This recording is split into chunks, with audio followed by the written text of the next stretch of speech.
ইসলামের শ্রমের অধিকার, শ্রমিকের অধিকার সম্পর্কে ইসলাম কি বলে কিছু আমরা সংক্ষেপে জানি। যে পহেলা মে বিশ্ব শ্রমিক দিবস চলে গেল। এই পহেলা মে শ্রমিক দিবসের ঘটনা শুরু হয়েছিল 1886 সালে আমেরিকার শিকাগো শহরের এক মার্কেটের শ্রমিকরা। তারা সর্বপ্রথম পহেলা মে তারা রাজপথে তারা ধর্মঘট ডাক দিয়েছিল যে ওই সময়ে একজন মানুষ 16 থেকে 18 ঘন্টা তাকে কাজ করতে হতো। দিনের 24 ঘন্টার কত ঘন্টা? 16 থেকে 18 ঘন্টা কাজের চাপ ছিল। কলকারখানা মালিকদের পক্ষ থেকে এরকম বিধান ছিল। 16 থেকে 18 ঘন্টা কাজের পরিবর্তে 8 ঘন্টা কাজের দাবি নিয়ে আমেরিকার শিকাগো শহরের কিছু শ্রমিকেরা তারা রাজপথে নেমেছিল। তারা সব কারখানাগুলোকে অচল করে দিয়েছিল। একটাই দাবি যে আমরা 8 ঘন্টা কাজ করতে চাই, আমাদের জন্য কষ্ট হয়ে যাচ্ছে 16 থেকে 18 ঘন্টা কাজ করা।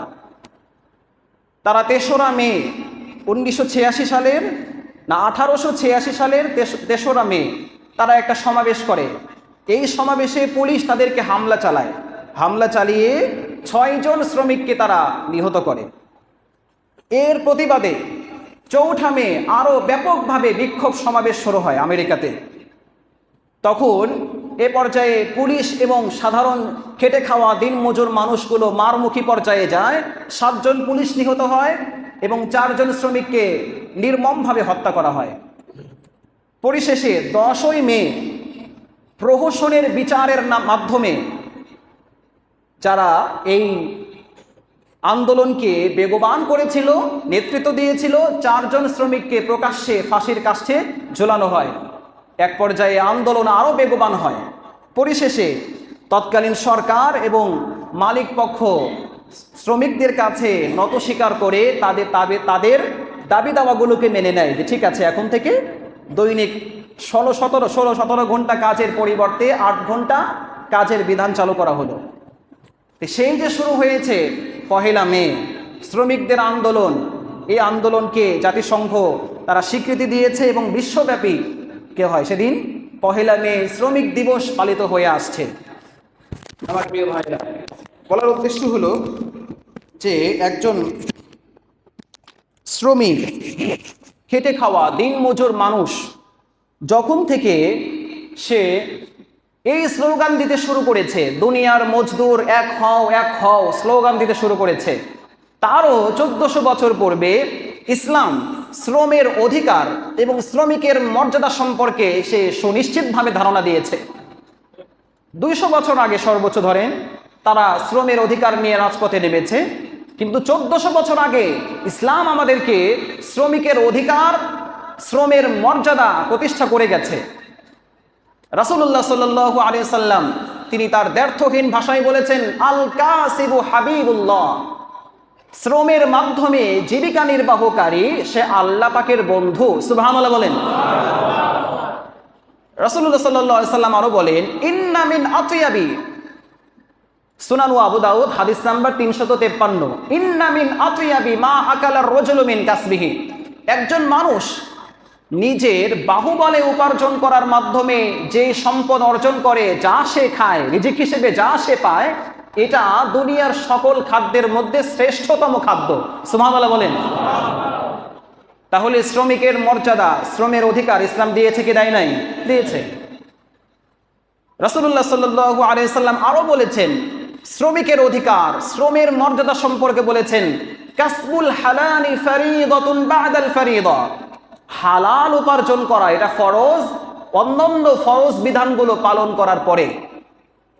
আল্লাহ রাব্বুল আলামিন কোরআনুল কারীমে সূরা জুমআর 10 নম্বর আয়াতের মধ্যে বলে দিয়েছেন, ফাইদা কুদিয়াতিস সালাতু ফান্তাশিরু ফিল আরদ ওয়াবতাগু মিন ফাদলিল্লাহ, ও দুনিয়ার মানুষ, যখন তোমাদের আমার বিধান সালাত আদায় করা শেষ হয়ে যায়, তখন তোমরা কাজের জন্য, জীবিকার জন্য তোমরা তখন জমিনে ছড়িয়ে পড়ো।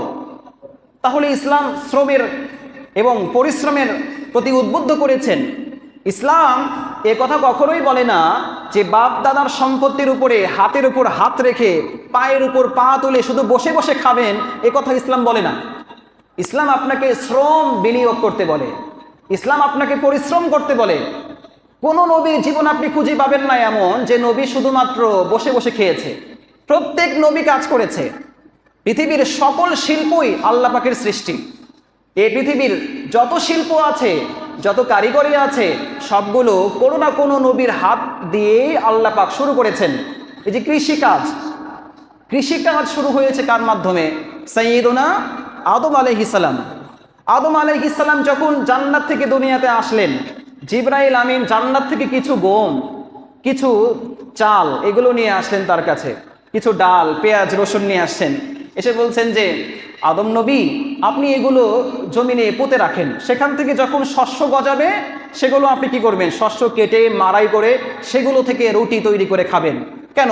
জিবরাইল আলাইহিস সালাম তো পারতেন জান্নাত থেকে বিশাল বড় একটা খাবারের খাজানা এনে আদম নবীর কাছে দিয়ে দিতে, যে আপনি এখান থেকে খান, যতদিন হায়াত আছে ততদিন শুধু বসে বসে খাবেন। এমনটা পারতেন না? বরং কিছু ফসল দিয়ে বললেন এগুলো জমিনে আপনি চাষাবাদ করে সেখান থেকে খান। তাহলে এখান থেকে কি বোঝা যায়? শ্রম নিয়োগ করতে হবে, পরিশ্রম করতে হবে। পরিশ্রমের বিনিময়ে আল্লাহ পাক আপনাকে ফসল দিবেন। সুবহানাল্লাহ বলেন।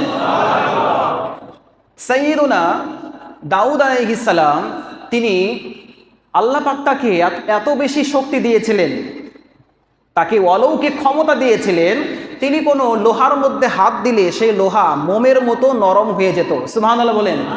তিনি সেগুলো দিয়ে লৌহকর্ম, শিরস্ত্রাণ, তারপরে যুদ্ধাস্ত্র এগুলো তৈরি করতেন, বাজারে বিক্রি করে যা হতো সেটা দিয়ে জীবন নির্বাহ করতেন, জীবিকা নির্বাহ করেছেন। সুবহানাল্লাহ। হযরত ইব্রাহিম আলাইহিস সালাম, তিনিও কাজ করেছেন। তিনি এই যে মিস্ত্রিদের মতো কাজ করেছেন, বাড়িঘর নির্মাণ করতেন। এমনকি বাইতুল্লাহ শরীফও ইব্রাহিম আলাইহিস সালামের হাত ধরেই নির্মিত হয়েছে। সুবহানাল্লাহ বলেন। হযরত ইদ্রিস আলাইহিস সালাম, এই যে বর্তমানে গার্মেন্টস পোশাক শ্রমিকরা যারা আছেন, ইদ্রিস আলাইহিস সালামের এই সুন্নাহ আদায় হচ্ছে। দেখেন, ইদ্রিস আলাইহিস সালাম তিনি নিজে পোশাক, এই কাপড়গুলো কেটে তিনি পোশাক তৈরি করে বাজারে বিক্রি করে জীবিকা নির্বাহ করেছেন। সুবহানাল্লাহ বলেন। হযরত সালেহ আলাইহিস সালাম, তিনিও এই বস্ত্র তৈরি করার কাজে শ্রম দিয়েছেন। সর্বশেষ নবী মুহাম্মদ সাল্লাল্লাহু আলাইহি ওয়াসাল্লাম নিজে খাদিজা রাদিয়াল্লাহু তাআলা আনহার ব্যবসায়ে তিনি শ্রম দিয়েছেন।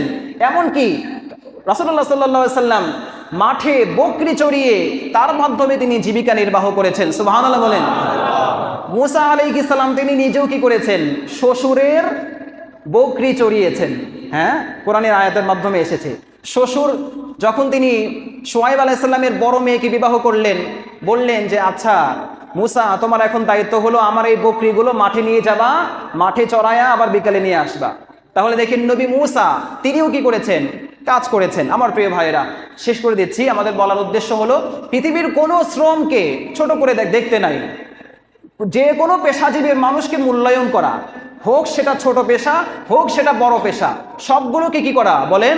সম্মান করতে হবে, মূল্যায়ন করতে হবে। কারণ এই পৃথিবীতে যত পেশা আছে সবগুলো পেশা আল্লাহ পাক কর্তৃক ওহীর মাধ্যমে, নবীদের মাধ্যমে করিয়ে নিয়েছেন। সুবহানাল্লাহ বলেন। মালিক এবং শ্রমিকের সম্পর্ক হবে ভাই ভাই। রাসূলুল্লাহ সাল্লাল্লাহু আলাইহি সাল্লাম বলেছেন, সহিহ বুখারী 172 নম্বর হাদিস, একজন মালিক এবং শ্রমিকের সম্পর্ক হবে কেমন বলেন? ভাই ভাই সম্পর্ক। রাসূল বলেছেন যে তোমরা যাদেরকে শ্রমিক বলে আখ্যায়িত করো, চাকর বাকর বলো, তারা আসলে তোমাদের চাকর বাকর না, বরং তারা তোমাদের ভাই। তোমরা যা খাবে তাদেরকে তা খাওয়াবে, তোমরা যা পড়বে তাদেরকে তাই পড়াবে। শ্রমিকের উপরে এমন কোনো বোঝা, কাজের বোঝা চাপিয়ে দিয়েন না যা তার সাধ্যের বাহিরে। রাসূল সাল্লাল্লাহু আলাইহি ওয়াসাল্লাম বলে গেছেন, শ্রমিকের মূল্যায়ন তিনি করে গেছেন। আসুন আমার প্রিয় ভাইরা, শেষ কথা হলো আমাদের এটা, আমরা যারা মালিক আছি আমরা চেষ্টা করব আমরা যেন জালেম না হই। আমাদের শ্রমিকের উপরে আমরা কোনো অতিরিক্ত কাজের বোঝা আমরা চাপিয়ে দেব না, তাদের সাধ্যের বাহিরে কোনো কাজের বোঝা আমরা চাপিয়ে দেব না। এবং যারা শ্রমিক আছেন তাদের জন্য আমার নসিহা হলো যে আপনি আপনার উপরে যে দায়িত্ব কর্তব্য সেটা আপনি পরিপূর্ণরূপে পালন করবেন, এখানে কোনো ফাঁকি দিবেন না। বলেন ইনশাআল্লাহ। আল্লাহ আমাদের সকলকে বোঝার এবং আমল করার তৌফিক দান করেন। বলেন আমিন।